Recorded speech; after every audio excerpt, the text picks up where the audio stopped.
Olá, muito boa noite, seja muito bem-vindo mais uma vez a um estudo do Apocalipse aqui conosco essa noite.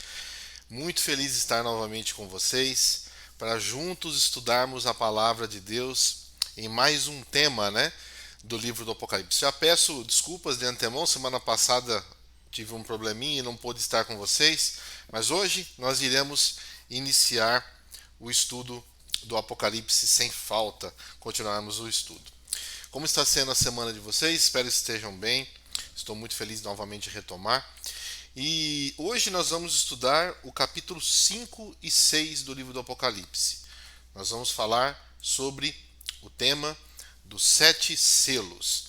Então, pois bem, pegue a sua Bíblia, vamos juntos nesse momento, primeiramente fazer uma oração, breve oração, e já adentrarmos no estudo. Semana retrasada nós estudamos o capítulo 4, de qual tratamos do trono de Deus, das características do trono de Deus, como Deus governa o planeta Terra, e hoje nós iremos então fazer o estudo continuando do capítulo de número 5 e 6. Mas antes, como é de costume, nós vamos fazer uma breve oração, pedir para que o Espírito Santo nos guie e guarde nesse momento para entendermos o que Deus tem a nos dizer através da sua Bíblia. Feche seus olhos então e vamos juntos orar. Santo Deus e amado Pai, obrigado, Senhor, por tudo que tem feito a nós. Obrigado porque mais uma semana se iniciou hoje e juntos podemos ter a confiança que o Senhor vai cuidar de nós. Nós sabemos que muitos irmãos queridos do nosso país e do mundo todo estão sofrendo, Senhor, com esse período terrível que estamos vivendo. Mas nas páginas do seu livro, nas páginas sagradas, nós encontramos esperança. Encontramos uma história que terá um final feliz. Mas para que ela tenha um final feliz, precisamos aprender e passar por várias provações e dificuldades que, mesmo sabendo que serão difíceis, o Senhor estará conosco. Portanto, o Senhor nos instrui e nos guie nesse momento. Seja o Senhor falando ao nosso coração, em nome de Jesus. Amém. Pois bem, deixa eu só acertar aqui o meu celular para mim poder acompanhar vocês ao vivo também. Ok? Então, muito boa noite a todos que estão aí acompanhando. Agradeço mais uma vez estarmos juntos. Então, vamos iniciar hoje com o tema dos sete selos do Apocalipse. Um tema muito bacana, muito interessante e muito importante para que a gente continue compreendendo o estudo do Apocalipse de uma maneira geral. Porque, mais uma vez, a profecia agora ela vai se desdobrar. Ela vai trazer detalhes anteriores, principalmente do capítulo 2 das sete igrejas, e vai ampliar. No primeiro estudo eu disse que a profecia ela é uma verdade que se amplia. O que isso quer dizer? Deus ele repete a história da profética na Bíblia em alguns momentos com detalhes diferentes. Então ele vai mostrar novamente algumas partes da história que nós já vimos, mas com outros detalhes para nós aprofundarmos. E dessa forma conseguirmos entender o que Deus quer dizer e o que tem para o futuro, qual é o mapa, o caminho a seguirmos. Ok? Então nós vimos semana passada que Deus está no seu trono, governando todo o universo, mesmo que às vezes nós achamos que não está, mas Ele está. Mas apesar de todos os problemas, Deus está no controle. Nós vimos como Ele faz a base do seu governo. Vocês lembram? Justiça e misericórdia é a base do trono de Deus. E hoje nós vamos ler então capítulo 5, versículo 1. Então você pode acompanhar comigo aí na sua Bíblia ou no slide. Então vamos começar então. Verso 1. João continua a visão, dizendo assim: Vi na mão direita daquele que estava sentado no trono um livro escrito por dentro e por fora, de todo selado com os sete selos. Então João, acabando de ter a visão do trono de Deus, ele tem uma visão de que há um livro. Na verdade, não é o livro como nós conhecemos. Nós vamos ver uma ilustração mais adiante, mas é um rolo que estava todo escrito com informações contendo dentro do livro e fora. E ele estava selado. O que quer dizer selado? Estava lacrado. Ou seja, quando na época de Cristo, ou antes no Antigo Testamento também, um rei, uma autoridade queria mandar uma informação para uma outra autoridade, um outro governo, que ninguém poderia ver, essa carta, esse conteúdo era selado com um selo e impresso com o anel do rei, para que somente o destinatário dessa informação recebesse e tirasse. Então, esse livro que João viu não é qualquer pessoa que poderia abri-lo. Nós vamos entender aqui mais adiante. O selo nos dias atuais é quase muito bem difícil de usar, né? Hoje a gente usa mais e-mail, WhatsApp para falar e comunicar, né? Mas os selos na antiguidade eram para representar também, como eu disse, essa autenticidade, essa como vou dizer, sigilo da informação e também para endereçar uma carta a alguém, né, nos tempos mais atuais. Mas o Apocalipse apresenta um misterioso livro fechado com 7 selos. Aqui está a ilustração que eu comentei com vocês. Então esse livro tinha não só um selo, mas 7 selos, que demanda ainda mais o que? A importância e o sigilo dessa informação. E o Apocalipse, queridos, ele sempre trabalha em grupos de 7. Você vai ver, a gente vai sempre perceber isso no decorrer do estudo. Então nós já vimos as 7 igrejas, vamos falar dos 7 selos hoje, nós vamos falar também sobre as 7 trombetas, as 7 pragas. Então tudo isso tem um contexto e tem uma importância por trás disso. Nada do que está na Bíblia é por acaso, ok? Muito boa noite aí aos irmãos que estão chegando agora. Boa noite, Sara. Boa noite, Miriam. Fiquem à vontade. Compartilhe essa live com outras pessoas para que mais pessoas assistam também conosco. Amém? Vamos continuar então aqui. Verso 2. Ouvi também um anjo forte que proclamava em grande voz: Quem é digno de abrir o livro e lhe desatar os selos? Ou seja, nenhuma pessoa qualquer poderia fazer isso. Então é um contexto de crise naquele momento, porque quem está segurando o livro é o próprio Deus. E ninguém ali havia naquele momento quem pudesse abrir. E se nós lermos um pouco mais adiante, no verso 3 e 4, nós vamos ver que João dizia assim: Nem no céu, e nem sobre a terra, e nem debaixo da terra, ninguém poderia abrir o livro, nem mesmo de olhar para ele. E eu chorava muito, porque ninguém foi achado digno de abrir o livro, e nem mesmo de olhar para ele. Nesse momento, João fica em prantos, desesperado, porque naquele livro, segundo muitos teólogos, que entendem dessa forma pelos estudos da palavra e também estudos arqueológicos, que esse livro ele poderia conter toda a história humana, desde o seu início até o final, e os segredos que Deus gostaria de revelar para o seu povo nos tempos do fim. Então, por isso que João, tendo posse dessa informação naquele momento, da visão que ele teve, ele ficou muito triste, porque ninguém poderia abrir aquele livro. Ninguém era justo e ninguém era digno disso. Mas, se nós continuarmos lendo, um dos anciãos me disse, um dos 24 anciãos que estavam ao redor do trono de Deus: Eis que o leão da tribo de Judá, a raiz de Davi, venceu para abrir o livro e os seus 7 selos. Amém? Olha que notícia maravilhosa. E por que apenas o nosso Senhor Jesus Cristo é digno de abrir o livro? Queridos, para a gente poder entender isso, nós temos que voltar um pouco atrás sobre e estudar um pouco da história do grande conflito. Lembre-se que no céu, nós vamos estudar isso um pouco mais em Apocalipse 12, Satanás acusou Deus de não ser um ser perfeito e de que suas leis não poderiam ser cumpridas e que ele mesmo seria melhor que o Criador. Lembra-se disso? E em decorrência disso houve uma batalha no céu em que Satanás e seus anjos foram expulsos do céu. Mas uma dúvida e uma acusação foi feita contra o nosso Deus, querido Pai.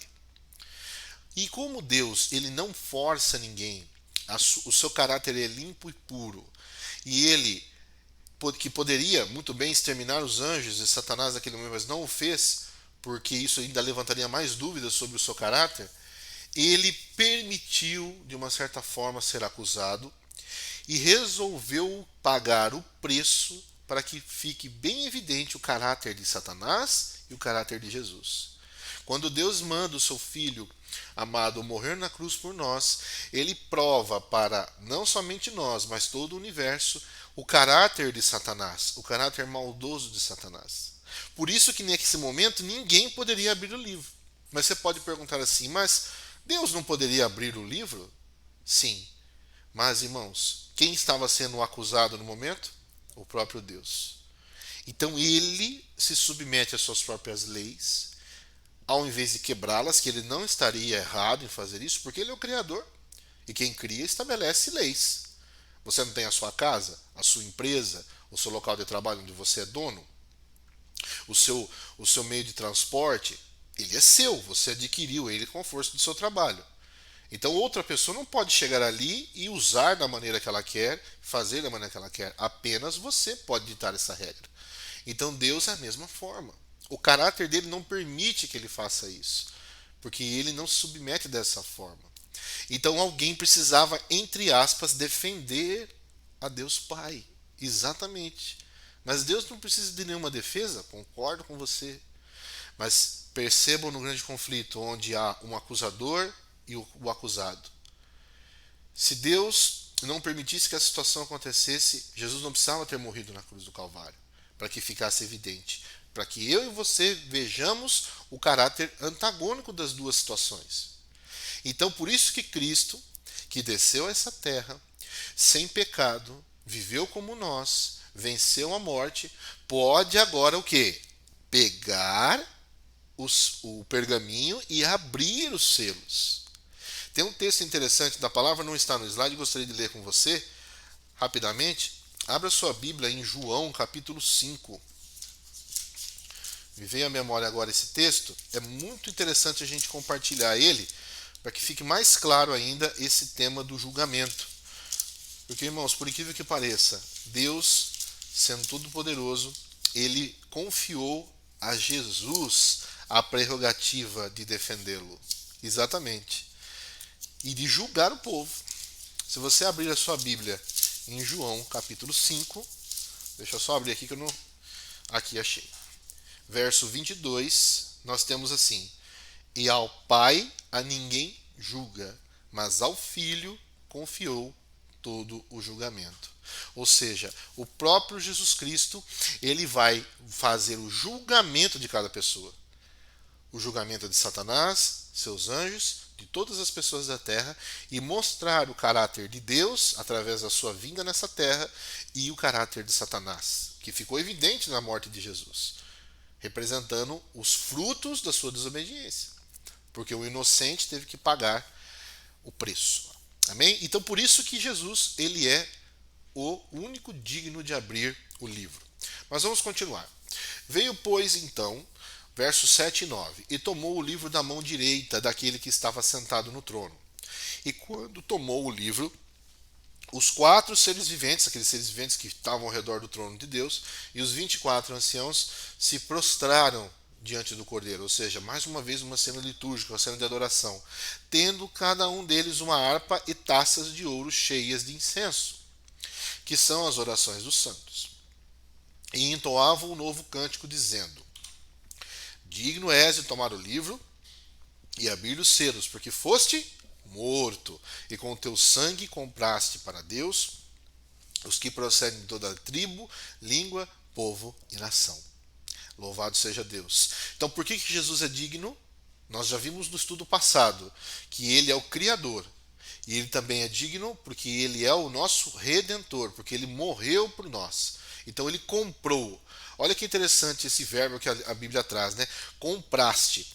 Você compra algo que não é seu, não é? Quando você vai comprar, por exemplo, um alimento no mercado, aquele alimento não é seu, até que você pague por ele. Então quer dizer, irmãos, que nós estávamos perdidos, nós não éramos mais de Deus. A partir do momento que Adão e Eva transgrediram a lei de Deus, deram ouvidos a Satanás e, em consequência disso, toda a humanidade, nós fomos o quê?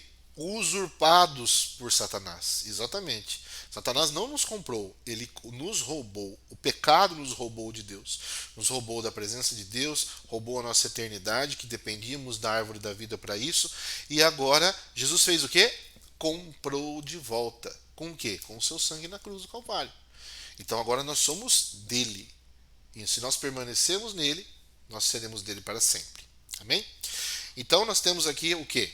Esse contexto. Ficou claro, então, como agora Jesus é digno de abrir o selo? Só ele pode.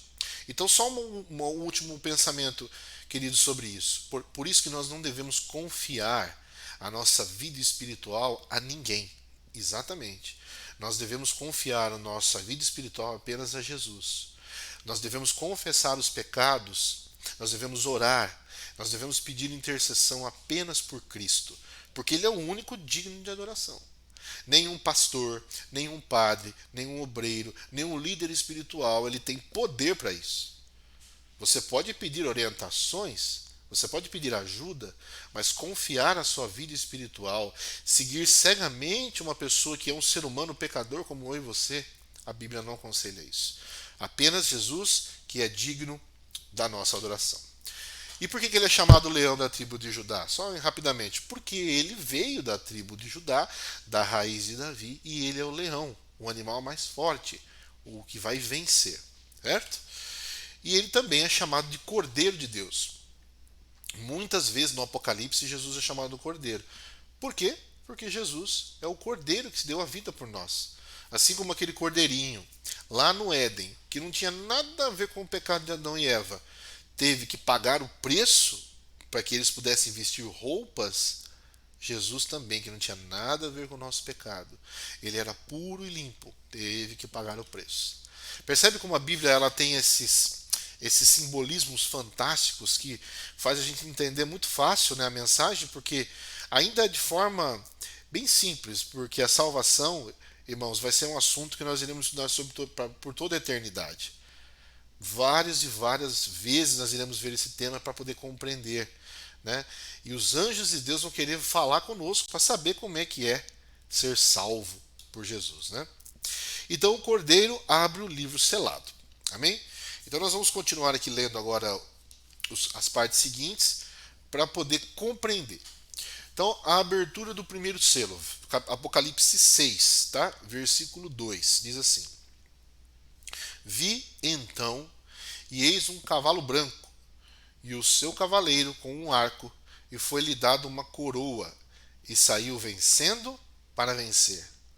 Ou seja, quando Cristo abre o primeiro selo, João vê um cavalo branco, certo? E um cavaleiro com um arco. Deixa eu te passar aqui uma coisa interessante. Nós temos aqui um simbolismo muito, se você não muito complexo, mas se você olhar sem ter as bases que nós passamos até agora, nós ficamos confusos. Então nós precisamos entender o seguinte. Vamos compreender aqui o que quer dizer esse cavaleiro. Esse primeiro selo, ele representa um período da primeira igreja que nós estudamos no capítulo 2. Exatamente. Por que isso? Porque se nós prestarmos atenção na cor do cavalo, que é cavalo branco, que simboliza um período de pureza, algo puro. Lembra-se que os salvos terão as vestes brancas? Exatamente. E quem é esse cavaleiro que simboliza aqui, que está com uma flecha na mão? O próprio Cristo, que inaugurou a igreja cristã de Éfeso, que foi a primeira igreja, né? Que é a igreja vitoriosa. E era uma igreja pura por quê? Porque tinha a pura doutrina de Jesus. O próprio Cristo tinha instruído essa igreja. Os líderes dessa igreja eram os próprios discípulos que andaram com Cristo, que comeram com Jesus, que participaram dos seus milagres, que viram Jesus ressuscitado. Então, é caracterizada por um período apostólico da igreja, da primeira igreja, de bastante pureza. Então, uma igreja vitoriosa, cerca de 6 milhões de cristãos faziam parte daquela comunidade, e era também uma igreja muito fiel à Bíblia, porque as instruções estavam ali de primeira mão dada àquele povo. Certo? Então, por isso que a gente vê que, com o contexto do capítulo 2, a gente consegue entender o capítulo 6, fica bem fácil, né? Aqui um trecho do livro A Vinda do Consolador, da escritora cristã Ellen White, muito interessante, diz assim: sem dinheiro, os crentes derrotavam o poderio das riquezas ao seu redor. Sem escoltas, eles confundiam os letrados rabis. Sem poder político ou social, mostravam-se mais fortes que o sinédrio. Não tendo um sacerdócio, desafiavam os sacerdotes e o templo. Sem um soldado sequer, eram mais poderosos que as legiões romanas. E foi assim que eles fincaram a cruz acima da águia romana. Olha que interessante esse texto, que dizia como era o contexto da igreja primitiva. Eram poucas pessoas que não tinham poderio militar e político nenhum, mas que enfrentavam, porque Deus estava com elas. O poder de Cristo perdurava naquele momento. Amém? Então vamos para o segundo selo. Então Jesus abre o segundo selo e saiu um cavalo vermelho. Não é isso que está escrito aí? Um cavalo vermelho, e ao seu cavaleiro foi-lhe dado a tirar a paz da terra, e aos homens que se matassem uns aos outros, e também lhe foi dada uma grande espada. Lembram-se do período da segunda igreja que nós estudamos, certo? Da igreja de Esmirna, que foi do período do 100 até o ano 313, que foi a época de maior perseguição da igreja de Deus, que era a época da perseguição pelos Césares. Derramamento de sangue, discórdia e discussão e controvérsia. Lembra-se que o Coliseu Romano foi inaugurado e mais de 5.000 cristãos ali, naqueles meses de inauguração, foram mortos naquele momento. Então foi uma época de muito sangue derramado pelo Evangelho, de muitas pessoas que perderam a sua vida em defesa do Evangelho de Jesus Cristo. Por isso um cavalo vermelho. E esse segundo selo ele foi aberto nesse período da história. Como nós estudamos o Apocalipse de acordo com a história secular, que nós acompanhamos o cumprimento das profecias, esse selo se aplica justamente a esse período, que teve o final colocado em 313 com o Edito de Tolerância de Milão, que nós estudamos também no segundo tema, que foi aquele edito de tolerância aos cristãos para cessação da perseguição, certo? Muitos gregos, romanos e gentios começaram a entrar na igreja nesse período sem ter abandonado os seus velhos costumes, pagãos e doutrinas, e começaram a contaminar a pureza da doutrina que se mantivera durante o primeiro século. Então, por que mudou agora do cavalo branco para o vermelho? Época de muita violência e sangue. E muitas pessoas que não eram totalmente convertidas ao Evangelho, totalmente transformadas ao Evangelho, elas começaram a adentrar na igreja primitiva e também a colocar dogmas e tradições e costumes pagãos e doutrinas. E isso foi fazendo com que a igreja fosse miscigenando, misturando as suas doutrinas verdadeiras com falsas. E isso a gente tem até hoje em várias denominações. Essa mistura do que é o certo para o errado, certo? Então, esse foi um período também de muita dificuldade para o povo de Deus. Então vamos continuar aqui adiante. Terceiro selo. Quando Jesus abriu o terceiro selo, ouviu o terceiro ser vivente dizendo: Vem. E então eis que vi um cavalo preto, e o seu cavaleiro com uma balança na mão. Eu ouvi como uma voz no meio dos quatro seres viventes dizendo: uma medida de trigo por 1 denário, 3 medidas de cevada por 1 denário, e não danifiqueis o azeite e o vinho. Nossa, agora confundiu um pouco, né? O que quer dizer esse cavalo preto? O que tem a ver isso? Bom, vamos começar pelo mais simples, né? O cavalo preto é o oposto do branco. Então, se o branco representa pureza, o preto representa perdição, representa contaminação, representa algo que é antagônico ao branco. E o que quer dizer esse cavaleiro com essa balança e essas medidas que aqui a Bíblia colocou? Por isso a gente tem que entrar e pesquisar muito o Antigo Testamento, queridos, para poder entender o Apocalipse. Essa medida aqui, uma medida de trigo por 1 denário, 3 de cevada por 1 denário, é justamente uma medida de alimento que uma família consumia naquela época, antes de Jesus e durante a época de Jesus também. Era uma medida de alimento diário que eles usavam ali para fazer um pão, alguma coisa, e sobreviver por algum dia. Na época de Jesus era muito comum você ver na Bíblia os salários, né? E os salários dos trabalhadores eram pagos por dia, não é por mês, como a gente está acostumado hoje. Então o trabalhador ele fazia o seu trabalho, ganhava o salário de um dia e voltava para casa, levava o alimento. Hoje não, você trabalha 30 dias e recebe por isso. Então esse simbolismo vai ter muito a ver agora com o que a gente vai ver.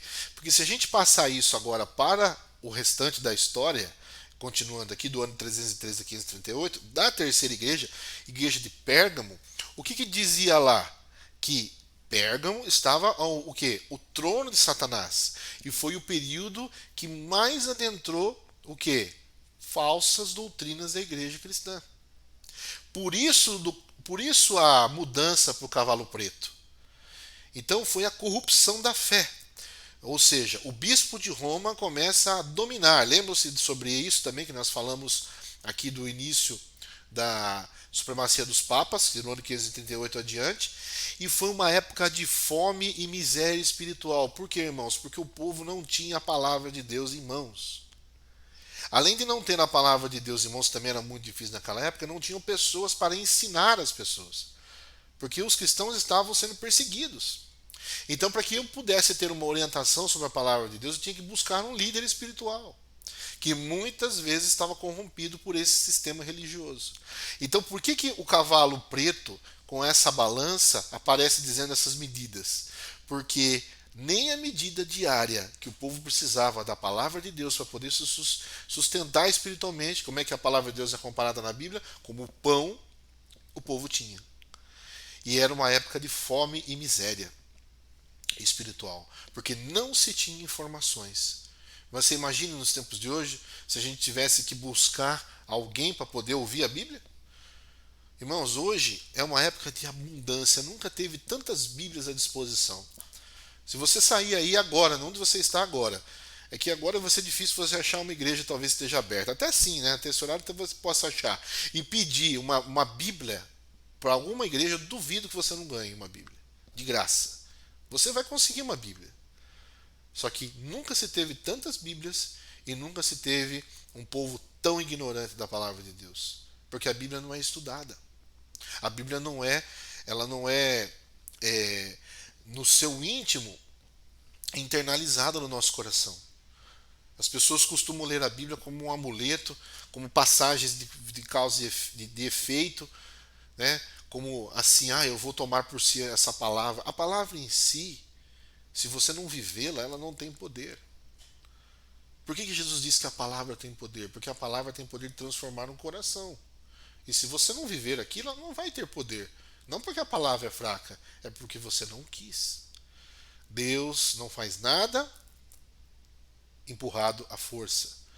Nós precisamos querer, irmãos. Então, nesse momento, nós vemos aqui, voltando ao estudo, que é um período de pobreza espiritual e fome, certo? Que compara-se à igreja de Pérgamo. Nós temos aqui alguns exemplos que depois do Edito de Milão, de 313, no ano 321, foi feito, só para você ter uma noção, o decreto de adoração no domingo. Ou seja, o primeiro decreto dominical já tinha sido instaurado por Constantino. Por quê? Porque o dia de guarda, que a Bíblia denomina, para nós cristãos ainda hoje, quarto mandamento da vigência da lei de Deus, é o sábado. Mas foi mudado para o domingo, naquela época. Porque vários povos pagãos estavam guardando o domingo, que é o dia do sol. Por isso que no inglês, Sunday, dia do sol, adoração a astros. E Constantino, vindo do seu reino dividido, ele quis instaurar uma lei só. E ele mandou fechar comércios, fechar estabelecimentos aos domingos. E obrigando as pessoas a trabalharem no sábado. E, irmãos, isso vai se repetir. Nós vamos ver mais adiante. Então, essa doutrina, ela foi colocada na igreja nessa época. O Concílio de Laodiceia instaurou isso. Começa a se cultuar santos, imagens, no ano 370. Com os gregos que vieram com esse costume, começaram a adentrar na igreja cristã, isso foi trazido. E aí vários deuses foram cultuados. A oração pelos mortos, no ano 400, nós sabemos que quem está morto está dormindo. Eclesiastes capítulo 9 diz que os mortos não sabem de coisa alguma. Quem está morto está num profundo sono, aguardando a volta de Cristo ressuscitar. Ou para a perdição ou para a salvação. Ou na primeira ressurreição ou na segunda ressurreição. Então, isso foi ensinado para que as pessoas confundissem. E meu querido, por que que Satanás tem interesse que você acredite na vida após a morte dessa forma? Que os mortos estão no estado intermediário, que há uma segunda chance depois que uma pessoa morre. É muito simples, para que você deixe para depois o preparo para a salvação, sendo que não há depois. Toda vez que a Bíblia fala em salvação, ela fala no caráter de urgência. Quando Jesus estava chegando na casa de Zaqueu, Zaqueu estava na árvore, o que Jesus disse? Zaqueu, desce depressa, eu vou à tua casa hoje. Hebreus, se hoje ouvires a minha voz, não endureça o coração. Hoje. Então a Bíblia sempre fala em caráter de urgência, porque não há segunda chance. E também, no ano 530, o dogma do purgatório, onde uma pessoa, quando ela morre, ela fica num local intermediário aguardando o julgamento. E nós sabemos, irmãos, que o julgamento da pessoa é quando ela está viva. Ela pode mudar de lado, mudar a sua perspectiva de salvação ou perdição, somente quando ela está viva. E, novamente, Satanás querendo instaurar isso para que as pessoas se percam. Amém? Vamos continuar então aqui.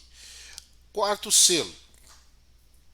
Olhei e eis que um cavalo amarelo e seu cavaleiro, sendo esse chamado Morte, e o inferno estava seguindo. E foi-lhes dada a autoridade sobre a quarta parte da terra para matar a espada, pela fome, com a mortandade por meio das feras da terra. Ou seja, aqui a Bíblia traz um cavalo amarelo, perdão, que seria a época da igreja de Tiatira. Em algumas versões, esse amarelo, ele não é amarelo, ele é meio que uma cor esverdeada, né? É como se fosse a cor de um cadáver, né? Então, realmente, quando uma pessoa ela vem a falecer, eu já tive a oportunidade de ver uma pessoa nessa situação, o corpo dela realmente fica mais esverdeado, porque a circulação vai diminuindo. Então aqui a Bíblia diz que há um cavalo dessa cor, que traduz morte, né? E nesse período nós temos o que? A morte não física, mas espiritual, a total degradação da fé. E começaram as perseguições mais fortes aos que seguem a Bíblia. Por quê? Porque lembra-se que no ano 538, quando nós estudamos, começa a época de supremacia dos papas, em que aí começa a época da Inquisição, dos 1260 dias, que são 1260 anos literais, onde quem realmente pregasse a palavra na sua pura intenção e buscar a Deus diretamente, sem passar pelo sacerdócio romano, era perseguido, torturado e morto. Então, nessa época, representou o que? A maior época de degradação moral e morte espiritual. Porque toda aquela pureza que a igreja de Deus havia começado, ela havia se perdido. Nós vamos ver mais detalhes disso em Apocalipse 13, certo? Então nós temos alguns exemplos aqui. Degradação total e perseguições aos que seguem a Bíblia. Vários instrumentos de tortura foram usados na época. As pessoas não tinham aqui muito menos acesso à palavra de Deus, apenas aquilo que os sacerdócios romanos colocavam, né, os bispos e papas colocavam para as pessoas aquilo que elas queriam ouvir, precisavam na mente deles ouvir. Por exemplo, nessa época também, um pouco antes, foi instituído o batismo de crianças, onde a igreja colocava para as pessoas que se você não batizar o seu filho estará perdido. E isso é uma grande mentira. Uma criança não tem poder de decisão. Ela não pode escolher entre Cristo e Deus, em Cristo e Satanás, porque ela não sabe. Ela não tem poder para discernir o certo ou o errado. Ela tem a natureza pecaminosa, mas Deus não leva em conta o tempo da ignorância. Por isso que nós, cristãos, cremos que o batismo de crianças não é correto. Porque a criança não está fazendo isso por livre e espontânea vontade. Mas a igreja instaurou isso para que prendesse as pessoas na igreja e que elas não saíssem, com o medo de que seus filhos fossem perdidos. Certo? Entre outras, indulgências, né? Você conseguir pagar o seu pecado rezando tantas vezes, orando tantas vezes, comprando em dinheiro. ou seja, várias coisas, né? Então, nesse momento, foi uma época de degradação total mesmo. Em 98, ano de 98, institui-se o Dia dos Mortos, que até hoje existe, né? De comemoração e oração pelos mortos. Instituída a Inquisição. O que é a Inquisição? Pelos jesuítas. O combate direto e ferrenho contra os opositores da Igreja Romana. E quem são os opositores da Igreja Romana? Qualquer pessoa que ela julgava que ameaçasse a instituição e as tradições. Se você percebesse que a igreja estava fazendo algo incorreto e você queria dizer isso, como Martim Lutero fez, nós vamos ver um pouco mais adiante, você era preso, torturado e morto por isso. Em 90 começa a venda de indulgências, como eu já expliquei aqui, né? Para que você poder ter a salvação, você precisa comprar a salvação, ter um local no céu.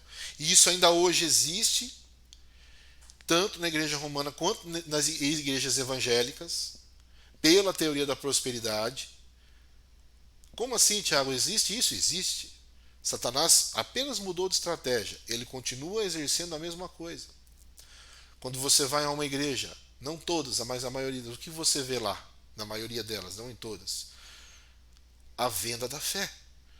Compre isso, dê tanto de dinheiro, que Deus vai te restituir, dar em dobro. Faça isso que você vai ter cura. É a mesma coisa, só muda o estilo. Instituída também em 1216 a confissão auricular. O que é a confissão auricular? É onde você vai a um sacerdote, a um padre, a um papa, e você confessa o seu pecado. Ora, aquele padre, com todo respeito eu falo aqui para meus amigos católicos, tem vários, tem pessoas da minha família que são católicos, não é nada contra essas pessoas. Essas pessoas são sinceras, seguem aquilo que elas conhecem e muitas estão salvas. Aqui eu falo contra a liderança da igreja que exerce toda essa influência, de pessoas que sabem que estão fazendo, mas mesmo assim continuam. Ou seja, aquele sacerdote que ali está tem poder para isso? Tem um poder para perdoar o meu pecado? É claro que não. Ele não tem poder para isso. Ele é um pecador como eu. Agora lhe falo, por que eu vou entregar a minha vida espiritual a essa pessoa? Não faz sentido, irmãos. Precisamos centrar na vida de Cristo. Mas a igreja instituiu isso para que as pessoas fizessem. Tiago, mas na Bíblia nós temos que confessar nossos pecados uns aos outros. Sim. Por quê? Porque nós precisamos nos perdoar.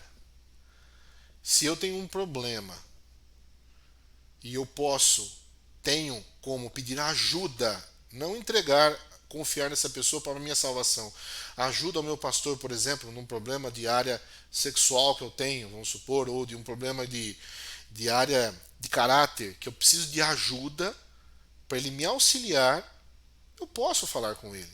Se eu tiver a confiança que ele não vai espalhar isso para outras pessoas. Mas não que ele vai me curar, não que ele vai me perdoar, que eu serei salvo porque ele disser. Então, é nesse nível que a Bíblia fala. Certo? Proibido, então, a leitura da Bíblia. Em qualquer aspecto, você não tinha acesso.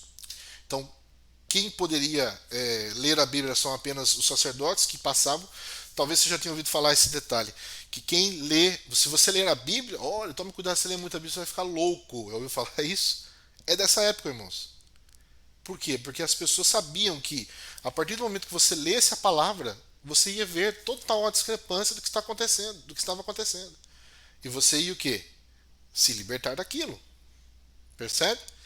Então aqui também nós temos aqui, para finalizar, no Concílio de Trento, a tradição colocada acima da Bíblia. E até hoje isso acontece. Eu quero falar aqui muito carinho com você, meu querido amigo e irmã. De forma nenhuma eu falo para te afrontar, e eu não sou melhor do que você em nada. Nós somos pecadores, precisamos da glória de Jesus e iremos para o mesmo céu quando Jesus voltar. Mas, nesse momento, se você pesquisar em qualquer lugar, seja do catecismo, da Igreja Católica, a Igreja vai considerar a tradição acima da Bíblia. Ela vai considerar a mudança dos mandamentos, que nós vamos ver mais para frente, que ela mesma fez isso. E a Igreja testa isso. Agora eu lhe pergunto: você vai ficar com a tradição da igreja ou com a palavra de Deus, que é muito mais antiga que a igreja? Fiquemos com a palavra de Deus. Por isso precisamos estudar, irmãos, para que o livro se abra e nós temos que tomar uma decisão, um caminho a seguir. Certo? Mas vamos prosseguir então. Amém? Vamos então para aqui agora o capítulo 6, verso 9, quinto selo, já partindo para o final aqui do nosso estudo. Versos 6 e 9. Aqui nós temos que entender agora duas coisas: a linguagem simbólica do Apocalipse e também um pouco do Antigo Testamento, para que a gente possa entender essa passagem. Quando ele abriu o quinto selo, vi debaixo do altar as almas daqueles que tinham sido mortos por causa da palavra de Deus e por causa do testemunho que sustentavam. Ou seja, vamos continuar lendo o próximo verso, depois já volto para explicar. Clamaram em grande voz, dizendo: até quando, ó soberano Senhor, santo e verdadeiro, não julgas nem vingas o nosso sangue dos que habitam sobre a terra? Então, o quinto selo, o Cordeiro de Deus, nosso Salvador Jesus, abre. Nesse momento ele vem ao altar e as almas das pessoas que estavam ali clamando, dos mártires que morreram, clamando vingança. Perdão, palavra errada. Justiça. Justiça, que Deus faça justiça com suas vidas. Mas, Tiago, você acabou de dizer para mim que estão os mortos, eles não sabem o que acontece, eles estão dormindo. Pois é, quando a Bíblia fala de alma, ela fala de uma pessoa. Alma vivente é uma pessoa. Aqui é uma linguagem simbólica em que, no momento em que essas pessoas, nós vamos já passar para o verso 11, clamaram o sangue derramado, que elas derramaram pelo Evangelho, é que se faça justiça com as suas mortes. E Deus vai fazer justiça com cada mártir que entregou a sua vida. Percebe? E esse altar aqui é o mesmo altar do holocausto que existia no santuário, onde os animais eram sacrificados. Então é uma linguagem o quê? Simbólica, que mostra que as pessoas que morreram serão feito justiça. O verso 11 diz assim: então foi dado a cada um deles uma veste branca. Eles disseram que repousasse ainda por um pouco de tempo, até que também se completasse o número dos seus conservos e irmãos que iam ser mortos ainda, igualmente como deles foram. Ou seja, muito mais mártires morreram depois dessas pessoas. Então aqui, em momento nenhum, a Bíblia fala de pessoas que estão no inferno clamando. É uma linguagem simbólica. E aqui nós temos aqui, ó, João vê as almas dos santos e mártires no altar, requisitando a vingança pelo sangue. Aqui a palavra vingança eu não gosto muito, mudar pela palavra justiça, né? E também no Levítico 4:7 diz assim, para a gente entender só o altar do holocausto, a referência bíblica. Também o sacerdote porá daquele o sangue das pontas do altar de incenso aromático perante o Senhor que está na tenda da congregação. E todo o restante do sangue, ou seja, daquele holocausto que ele tinha sacrificado, novilho derramará a base do altar do holocausto. Ou seja, na época antes de Cristo vir morrer por nós, eu tinha que levar o cordeirinho ao santuário. E aquele cordeirinho eu tinha que imolar pelos meus pecados. E aquele sangue que era escorrido do cordeiro, o sacerdote, apenas ele, podia levar para dentro do santuário.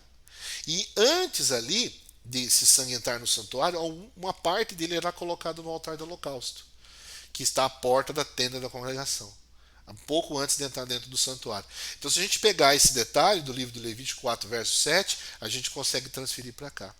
Ou seja, o que a Bíblia está querendo dizer com esse contexto? Que muitos mártires morreriam pelo Evangelho, certo? E no altar de bronze, o santuário, oferecia o sacrifício de animais. Era queimado e o sangue era derramado na base, né? E aqui, só para fechar, o sangue dos mártires clamam simbolicamente a Deus, assim como fez o sangue de Abel, que foi morto por seu irmão Caim. Se a gente ler lá o capítulo 4, verso 10 de Gênesis, você vai ler lá o seguinte, que o sangue do seu irmão clama a mim. Deus vai falar alguma coisa assim, né? Por quê? O sangue está clamando, está falando alguma coisa? Não, é uma linguagem simbólica. Aquele sangue derramado de um inocente clama justiça. Seja feito alguma coisa. E Deus vai agir quando? Quando todos os selos forem abertos. Certo? E todos esses selos até agora que nós podemos presenciar, todos já foram abertos. Nós vamos continuar aqui. As vestiduras brancas simbolizam a dignidade e justiça que eles atribui, que Jesus atribui, né? Roupa, quando a Bíblia fala de roupa, ela fala de justiça. Quando Adão e Eva pecaram, eles tinham vestes brancas, luminosas, de glória. Automaticamente elas sumiram. Por quê? Porque eles se afastaram de Deus. E eles se viram como? Nus. E quando nós não temos a veste de Cristo, que nós vamos receber, nós não somos dignos de entrar no céu. Não somos dignos de entrar na salvação. Por isso que Jesus precisa nos justificar. Dar a nossa passagem. E como é que isso é feito? Eu aceitando o que ele fez por mim na cruz. Embora tenham ganho a vitória em Cristo, deveriam descansar na tumba de um pouco de tempo, até que Jesus venha e lhe dê a recompensa. Certo? Sexto selo, então, e penúltimo, nós já vamos aqui partindo para o final. Diz assim o verso 12: Vi quando o cordeiro abriu o sexto selo, e sobreveio grande terremoto. O sol se tornou negro como saco de crina, e a lua toda como sangue. As estrelas do céu caíram pela terra como a figueira, quando abalada pelos ventos fortes, deixa cair os figos verdes. Esse texto é muito importante. Nós vamos entender ele à luz de Mateus 24, 29. Porque Jesus disse a mesma coisa, irmãos, muito tempo antes de João escrever esse texto. No capítulo profético de Mateus 24, que Jesus fala da sua própria vinda a essa terra, ele fala a mesma coisa, que logo em seguida a tribulação daqueles dias, o sol escurecerá, a lua não dará sua claridade e as estrelas cairão do firmamento e os poderes do céu serão abalados. Irmãos, será que isso aqui já aconteceu? E historicamente falando, todos os pontos que eu passei para você aqui, historicamente já foram cumpridos, desde o início do período da era da igreja cristã até hoje. Será que isso aconteceu? Sim, já aconteceu. E olha que interessante, antes de abrir o sétimo selo, o que Jesus faz? Ele interrompe a profecia e dedica todo o capítulo 7 para explicar quem serão os salvos. Você pode perceber aqui o que? Capítulo 5, capítulo 6, e aí tem um hiato, que é o capítulo 7, que fala dos 144 mil, que será o nosso próximo tema da semana que vem, que serão as pessoas que caracterizam os 144 mil. Quem serão? Nós vamos ver semana que vem. E o último selo, se você pular, está no capítulo 8, certo? Mas, se nós voltarmos aqui, esse momento da abertura do sexto selo, ele já aconteceu, irmãos. Eu não tenho aqui no slide as datas, mas eu vou falar para vocês. Se nós acompanharmos em qualquer enciclopédia, aí no Google mesmo você pode pesquisar, agora que você está vendo comigo ou depois de acabar aqui o estudo. Deus iria usar os astros para mover o tempo e indicar as profecias. Nós cremos que esses eventos já ocorreram. Por exemplo, no dia 19 de maio de 1780, houve o dia escuro. Você pode procurar aí na internet. Que é o quê? Que em pleno meio-dia, o dia se tornou completamente escuro. O sol se escureceu. Aí você fala assim, nossa, mas isso é um eclipse. Sim, naquela época já havia o conhecimento do eclipse, mas não havia nenhum eclipse estudado e marcado para aquela data. Foi algo completamente inesperado. E se você ler os relatos históricos, as pessoas morriam de medo. É lógico, você imagina, você está durante o dia fazendo as suas coisas e de repente o sol se escurece e fica uma escuridão completa. Então você vai ficar em completo desespero. Você não sabe o que está acontecendo, ainda mais naquela época, né? E por que que esse capítulo histórico ele é denominado o cumprimento dessa profecia? Porque na mesma noite do evento, a lua ficou vermelha. Exatamente, você pode pesquisar isso daí aí. Ou seja, no mesmo momento em que o sol se escurece, nesse dia escuro, a lua ficou vermelha na mesma noite. Então, esse selo, irmãos, ele já foi aberto parcialmente. Nós vamos ver aqui um pouco mais adiante, certo?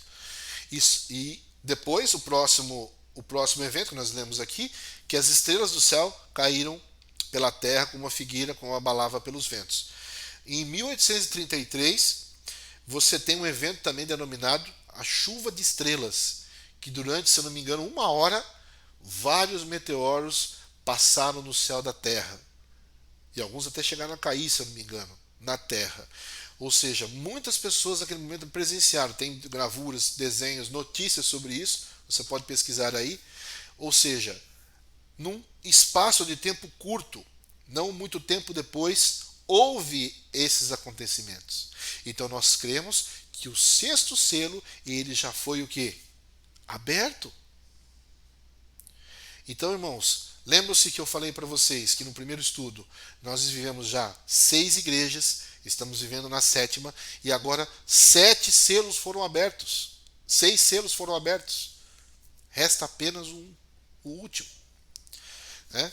O sexto selo eu gosto de pensar que ele foi aberto parcialmente, porque se nós lermos o final do capítulo 6, se nós lemos o verso 15, eu não tenho ele aqui no slide, mas vou ler com vocês, que diz que os reis da terra, os grandes comandantes, ricos e poderosos, e todo escravo, esconderam nas cavernas, né? E nas montanhas, e disseram cair os rochedos, cai sobre nós, porque chegou o grande dia da ira, verso 17, de Deus, e quem poderá suster-se? Ou seja, aqui já está se aproximando a volta de Cristo. Então o sexto selo, ele foi aberto, está quase sendo totalmente aberto. Mas vamos prosseguir aqui. Último selo, né? Capítulo 8, versículo 1. Detalhe interessante que eu já me esquecendo. Por que há essa separação, então, do capítulo 6, e tem o capítulo 7 e o 8? Porque antes do último selo ser aberto, tem algo a acontecer, que está no capítulo 7, verso 2 e 3. Viu outro anjo que subia na nascente do sol, tendo o selo do Deus vivo. O que é esse selo? Nós vamos estudar mais para frente. E clamou em grande voz aos 4 anjos, aqueles aos quais fora dado a fazer dano à terra e ao mar, dizendo: não danifiqueis nem a terra, nem o mar, nem as árvores, até que selarmos na fronte os servos de Deus. 4 anjos estão segurando o quê? Os ventos. Lembram-se da chave profética? O que são ventos? Guerras, movimentos bélicos. Por que ainda não estourou uma terceira guerra mundial? Por que nações não se mataram ainda? Porque Deus não permitiu que isso acontecesse. Hoje o mundo tem poder para destruir ele mesmo 50 vezes pelas forças nucleares que ele tem. Exatamente. Se surgir uma terceira guerra mundial, irmãos, com força mesmo, sem piedade, o mundo é destruído totalmente. Não sobra nada aqui. Mas quem que está impedindo isso? O próprio Deus. Nós vimos aqui já o ano passado e esse ano a briga da China com os Estados Unidos, aquele negócio, olha, eu te ameaço daqui, aqui, e nada acontece, porque os anjos estão segurando os ventos. Por que isso? Para que o povo de Deus seja selado na fronte, na mente. Que selo é esse? Nós vamos ver a semana que vem. O que selo é esse? O que o povo de Deus precisa saber para que tenha o preparo para a crise final? Por fim, capítulo 8, verso 1, finalizando, nós vamos já agora à abertura do último selo. Esse selo ainda não foi aberto, ele será aberto. Então, quando o Cordeiro abriu o 7º selo, houve o quê? Silêncio no céu por cerca de meia hora. Então, quando Jesus Cristo abre o 7º selo, há silêncio no céu. Por quê? Essa é uma explicação maravilhosa, irmãos. Porque quando Jesus, no verso Mateus 25, 31, por isso que nós temos que conectar na Bíblia para poder entender. Quando ele volta do céu para buscar os seus filhos, qual que é a descrição dele? Quando vier o Filho do Homem na sua majestade e todos os anjos com ele, então se assentará no trono da sua glória. Então por que houve silêncio no céu? Porque na hora que o 7º selo for aberto, Jesus, que está no santuário celestial, ele vai sair do santuário celestial. Você pode acompanhar esse Apocalipse 15. Você vê lá que Apocalipse 15, houve uma voz dentro do santuário e lá diz que, né, se eu não me engano, feito está, alguma coisa assim, e os anjos que já estão preparados com as 7 taças, com as 7 pragas para serem derramadas. Porque nesse momento que Jesus sai do santuário, acabou a intercessão pelos salvos. Não tem mais quem possa ouvir as orações e interceder por nós diante de Deus. O que é interceder? Levar a minha oração diante de Deus. Então Jesus sai do santuário com todos os anjos. Por isso que o céu está o quê? Em silêncio. Porque todos os anjos irão auxiliar a Jesus quando ele vier buscar a todos os salvos. Por isso que o céu ficará totalmente em silêncio. Isso só vai acontecer uma vez, irmãos. Nunca o céu esteve em silêncio. É apenas esse momento, para que os salvos sejam resgatados pelos anjos de Deus, né? E aqui, interessante, que a Bíblia menciona um tempo, cerca de meia hora. Então nós vamos aplicar o princípio profético dia-ano para poder entender que período é esse. Então se nós temos aqui, por exemplo, o texto que eu prometi para vocês trazer, Números 14, 34. Segundo o número dos dias em que espiaste da terra, 40 dias, representando um ano, e levarei sobre vós nossas iniquidades, anos tereis experiência do meu desagrado. Cada dia representando um ano. Ou seja, um ano em profecia, um dia em profecia é um ano literal. E se nós considerarmos essa regra de interpretação, a qual nós vamos usar várias vezes aqui, como nós usamos no capítulo 2, se cada dia profético equivale a um ano literal, nós temos um período de 24 horas, que são 12 meses, 12 horas, que são 6 meses, 6 horas, 3 meses, 2 horas, 1 mês, 1 hora, 2 semanas e 30 minutos, 1 semana. Ou seja, cerca de 1 semana, pode ser um pouco menos ou um pouco mais, nós não sabemos, acredito que seja menos, é o tempo em que Cristo irá demorar, irá gastar para sair do terceiro céu, onde ele está agora, do santuário, e vir com os seus anjos resgatar o povo de Deus, os salvos que estarão vivos no momento da volta de Jesus e também os que irão ressuscitar e levá-los de volta para o céu. Isso não é fantástico? Ou seja, cerca de 1 semana será o tempo que Jesus irá gastar para que esse processo todo seja feito. Irmãos, o livro do Apocalipse está revelando a nós o futuro. Tudo aquilo que vai acontecer. E a Bíblia, ela não errou sequer uma vez. Se você acompanhar, todas as profecias foram cumpridas. Porque essa também não seria. Então basta nós confiarmos. Eu desejo que você queira estar conosco e com todos os salvos nesse dia. E que quando Jesus aparecer no céu, você não fazer como essas pessoas que queiram se esconder. E por que essas pessoas que vão querer se esconder? Porque elas sabem quem que é aquele que está no céu. Elas sabem quem é aquele que está aparecendo no céu. Porque pela vida toda delas foi pregado desse Salvador. Foi pregado desse Jesus que salva, que pode mudar a vida de uma pessoa. Tantas e tantas vezes, através de um braço de um pastor, de um pregador, de uma canção, de uma música, de um livro, foi estendido a salvação para essa pessoa. Mas ela não quis. Então por isso que ela vai ter medo nesse momento. E, irmãos, queridos, não há nada pior do que sofrer o medo e a angústia da morte eterna. Por quê? Porque a morte espiritual é a deixar de existir para sempre. Mesmo que você venha sofrer a primeira morte, Jesus ainda vai ressuscitar você, pode te ressuscitar. Mas o medo da segunda morte é terrível. É o medo de deixar de existir, não ter mais solução, mais chance. E nós nisso nunca vamos passar, em nome de Jesus. Mas, enfim, o grande dia da volta de Jesus se aproxima. Ou seja, nós vimos aqui que por esses selos proféticos, nós temos a história sendo contada. Vivemos, de acordo com o livro de Daniel, nos artelhos da estátua, nos dedos dos pés da estátua, no último reino, na última igreja e no penúltimo selo, apenas restando o último selo a ser aberto. Então eu faço um apelo para você nessa noite, que eu gostaria que você abrisse sua Bíblia. Nós lemos um último texto, que está em Atos, capítulo 4, versículo 12, que diz assim: Atos, capítulo 4, versículo 12: E não há salvação em nenhum outro, porque debaixo do céu não existe nenhum outro nome dado entre os homens, por qual importa que sejamos salvos. Apenas o nome de Cristo salva. E nessa noite eu gostaria de falar com você de uma maneira especial. Talvez você nunca tenha visto esse conteúdo explicado pelo seu líder espiritual, ou você nunca tenha tido interesse em estudar. Eu espero que Jesus tenha atingido o seu coração, tenha falado ao seu coração através disso, tenha te alertado da urgência, porque nós estamos vivendo em tempos muito difíceis. E não é à toa que isso está acontecendo. O mundo vai ir sim de mal a pior.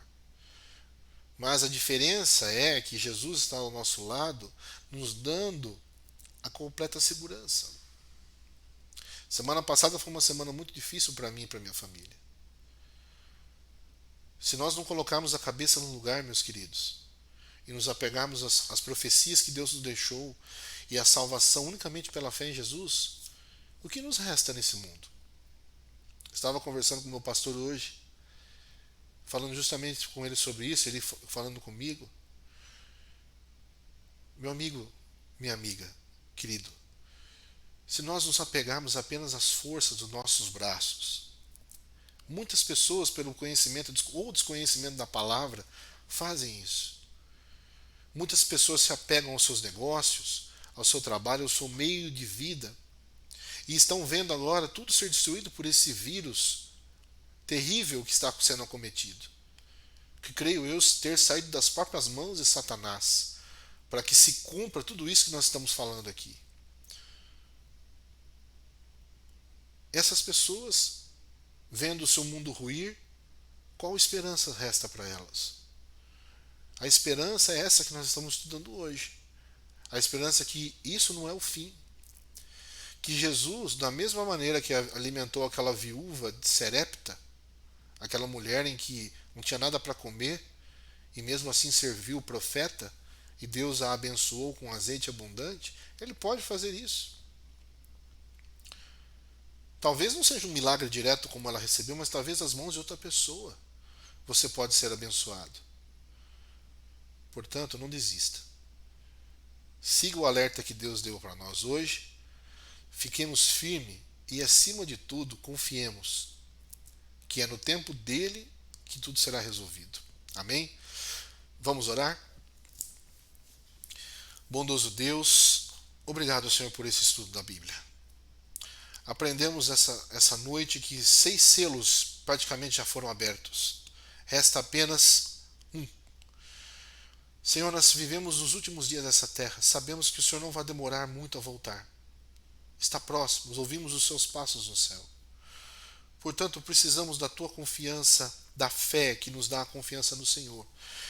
E, acima de tudo, do estudo da Bíblia para sabermos o que fazer, o momento certo de fazer e agir. Deus, eu oro pelas milhares de pessoas, ou por esses irmãos que estão me ouvindo essa noite também, que perderam seus empregos, que estão vivendo à base, às vezes, de uma doação de algum amigo ou ente querido, que é muito grata e muito boa nesse momento. Talvez de um auxílio emergencial do governo que está sendo dado. Mas, Senhor, essas pessoas querem voltar a trabalhar. Elas querem voltar a buscar o próprio pão. Deus, dê para elas essa confiança em que nesse momento mesmo difícil, onde elas não veem solução, elas podem olhar para essa profecia de Apocalipse e saber duas coisas: que o fim está próximo, que elas precisam se preparar, mas que o fim é um final feliz, em que o céu não haverá esse tipo de coisa. A nova terra aqui não haverá isso. Haverá só momentos de felicidade plena e eternidade. Pedimos uma boa semana no teu nome. Continue nos guardando e nos protegendo do mal. Nós oramos em nome de Jesus. Amém. Querido amigo e querida amiga, muito boa noite, muito obrigado por mais uma vez estudarmos. Semana que vem voltaremos com o estudo do capítulo 7, somente o capítulo 7. Nós vamos estudar sobre os 144 mil, quem são essas pessoas, o que significa esse número, se é simbólico ou literal, mas também iremos entender o recado que Deus tem para nós para nos prepararmos. Amém? Que Deus te abençoe, te guarde, faça resplandecer o rosto sobre ti, tenha misericórdia de nós e lhe dê a paz. Amém? Uma boa noite e boa semana.